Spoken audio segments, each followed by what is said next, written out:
chatter around from Taika Waititi himself that there's a planned Thor 5 that's the working title, of course, in development around MCU, and he was kind of open to feedback and talking about some of the things he would do and this and that. And I didn't read the whole thing because I had already thrown up in my mouth twice just reading that he might be involved, right? But the question I wanted to pitch to King Z today, ladies and gentlemen, and if you guys have strong opinions about Thor and its Love and Thunder as opposed to Ragnarok or any of the Thor entry, let me know below, because I think that people have pretty much split down the middle on Ragnarok. The people like the more comical, upbeat rock music kind of version of Ragnarok. But Love and Thunder, hands down, was garbage and maybe the actual low point, more so than the Eternals for me, of the MCU through its later phases. King Z, do you want Taika Waititi back for a Thor 5? Or do we just need to keep this guy as far away from the studio as possible? Well, what do you think? He is one of the characters. He's the rock guy. I could shoot him and not care. We could fire him into the sun, and in the first scene. It depends on the level that he has. Yes, Love and Thunder was horrendous. I don't think I've ever watched it myself. I just wasn't interested in it. No, dude.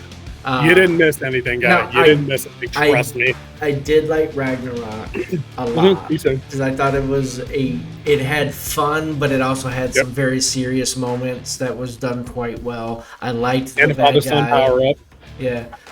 And I liked the villain in it was real well. And then they didn't technically win at the end.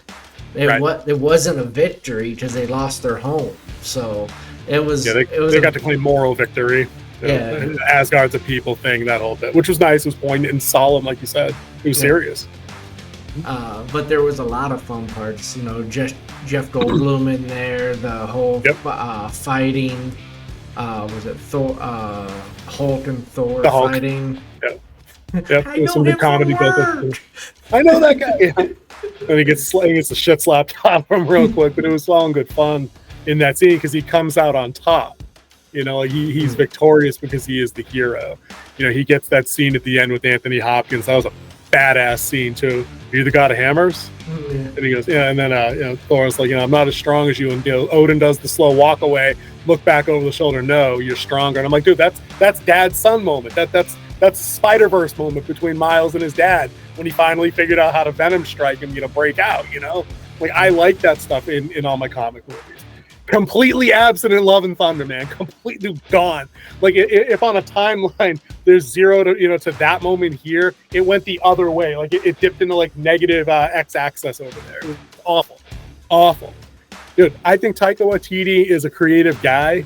I think he's got a wild imagination, but I think he's got some Snyder in him. I think that he's probably better directing somebody else's idea with some strict some constraints, like a leash, man. You can't do whatever dumbass crazy thing you want to do. No, you can't come with a weird tone and have references to orgies in a superhero movie that 70% of people that are going to see are kids.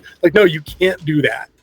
You don't have to stick to source, but it should resemble source, because we're getting to the point now where we're not even comparing apples to oranges for the source. We're comparing apples to I don't know, fruit pies or some shit. It's not quite the same thing anymore. It's been processed and baked and cooked and ruined and sold for 89 cents. Table talk, I don't know.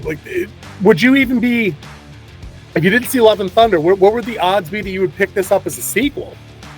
It depends on what it was actually doing. If they come back to, I think how they could save Thor is turn Thor into what Thor was in the early comic books, where he gets sent back to Earth, not as, he has to prove his worth and that he has to find his hammer and prove to the hammer that he's worthy, but sent back as the doctor, the crippled doctor who needs to find himself out of being trapped in that, and then being able to come back as the hero.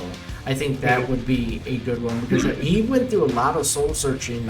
He wasn't really completely whole at the end of Endgame. Like I said, I haven't seen Love and Thunder, so he was still not completely all there. So Yeah, I think you bring up a good point with giving him something else to do. Like he's stuck somewhere, needs to be figuring that out, and then helping people on the side to get back to where he wants to go. Because if they don't do something new, basically this dude's had like 9 Marvel appearances or whatever, and literally the only through line we have for this guy is he's 4,000 years old, but still somehow he's only really 22, and he's still trying to find himself. And I'm like, I'm good with that story. I think I like your idea for the story, but if we were going totally original, I think something like we get a different look at Thor after Endgame that it kind of just ignores Love and Thunder altogether, which would be fine by me. Where like he's gone completely hard, and is the king of Asgard, but he's going like the isolationist route. Like he's going super protect my society first, almost kind of like paralleling kind of Wakanda a little bit in the Black Panther films, where he's like, Asgard first. I have to do what I have to do to protect my people. There are no exceptions. Like I'm bordering on Law and Order, almost into the point of being like an outright fascist. And then I have to learn to let go, and that it wasn't my fault. That the hammer throw that I should have aimed for the head, that's battle. There's nothing else I could have done. The snap was gonna like that whole thing. Like there needs to be some self-forgiveness because you've risked your life enough to earn that right to be okay with things as they happen. But yeah, I think anything except him needing to find who he is. Like I'm over that. It's tired for that character, and it doesn't give us anything new except Fat Thor, which was the worst fucking thing about early Marvel through 3 phases. Was that it was fucking retarded, dude. It was awful. Like the Big Lebowski. Dude, it was so stupid. It was beyond. Dude, you know why it was stupid? It was stupid because we have to say the same thing. Like we had to treat everything with like equal assessment. It's the same shit that I ripped on stupid characters in Rings of Power for. Like if you're an elf, if you're what's-her-face, if you're Galadriel and you're 3,500 years old, you're not still acting like a dickish teenage girl in the 11th grade when you're 3,500 years old, and it just doesn't happen. Like that's not how. And it's fiction, so I guess I can't blanket statement that, but it doesn't compute in my head. It doesn't. Like a guy in Thor's place had already learned so much and been introspective to that point that failing in that battle, I don't see it turning him into a frat boy. I see it turning him into like an angry, bitter recluse of a person that just doesn't give a shit, but it doesn't make him fat. That was comical and abusive to the character. It's stupid. That was low-hanging fruit. It was easy to do that.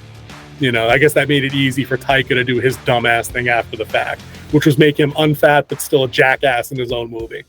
Yeah, watch that sometime if you're super bored while you're out on the road. It's on Disney Plus. You know where to find it. Yeah.